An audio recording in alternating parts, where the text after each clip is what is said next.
ফেব্রুয়ারিতে সংসদ নির্বাচন ও গণভোটের মাধ্যমে বাংলাদেশের ভবিষ্যৎ নির্ধারণ হবে বলে জানিয়েছেন প্রধান উপদেষ্টা ড. Mohammad Yunus.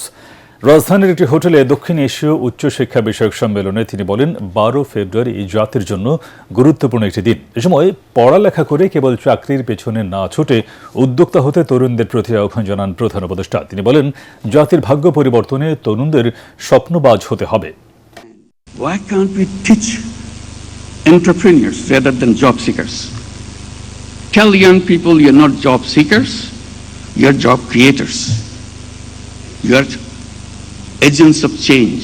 You create things the way you imagine. জাতীয় পার্টির সহ ফ্যাসিবাদের দোসরদের নির্বাচনে অংশগ্রহণের সুযোগ বন্ধের দাবিতে নির্বাচন কমিশনের উদ্দেশ্যে বিক্ষোভ মিছিল করেছে জুলাই ঐক্য। আগারগাঁও মেট্রো রেল স্টেশনের সামনে থেকে কমিশনে যায় তারা। ইসলামিক ফাউন্ডেশনের সামনে পুলিশ তাদের বাধা দেয়। এ সময় ব্যারিকেড ভেঙে ভেতরে প্রবেশের চেষ্টা করে আন্দোলনকারীরা। পরে জুলাই ঐক্যের 5 প্রতিনিধিকে নিয়ে কমিশনে যান পুলিশের তেজগাঁও বিভাগের ডিসি ইবনে মিজান। এ সময় ইসির কাছে জাতীয় পার্টির সহ 14 দলকে নির্বাচন থেকে বিরত রাখার দাবি জানিয়ে স্মারকলিপি দেয় তারা। এদিকে নির্বাচন কমিশনে দায়ের করা আপিলের 4র্থ দিনের শুনানি চলছে। সকাল 10টায় প্রধান নির্বাচন কমিশনার এএমএম নাসিরউদ্দিনের সভাপতিত্বে এই শুনানি শুরু হয়, যা চলবে বিকেল 5টা পর্যন্ত। 4 নির্বাচন কমিশনার, ইসি সচিব ও রিটার্নিং কর্মকর্তার প্রতিনিধি শুনানিতে অংশ নিচ্ছেন। আজ শুনানি হবে আপিল নম্বর 211 থেকে 280 পর্যন্ত। শেষ খবর পাওয়া পর্যন্ত 48টি আপিল নিষ্পত্তি করেছে ইসি। এর মধ্যে 27টি আপিল মঞ্জুর হয়েছে।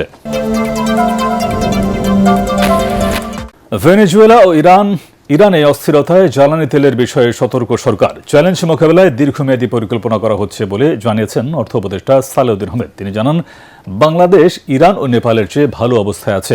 এলপি গ্যাস সংকট সমাধানে সরকার কাজ করছে বলেও জানান অর্থ উপদেষ্টা। এ সময় পে স্কেল দেওয়ার বিষয়ে এখনও চূড়ান্ত সিদ্ধান্ত হয়নি জানিয়ে সালেউদ্দিন আহমেদ বলেন, পে কমিশন রিপোর্ট জমা দিলে সিদ্ধান্ত জানাবে সরকার। অন্তর্বর্তী সরকারের বেশ কিছু সাফল্য আছে, তবে তা দৃশ্যমান হচ্ছে না বলেও জানান তিনি। সচিবালয়ে ক্রয় সংক্রান্ত উপদেষ্টা কমিটির বৈঠক শেষে এসব কথা বলেন অর্থ উপদেষ্টা।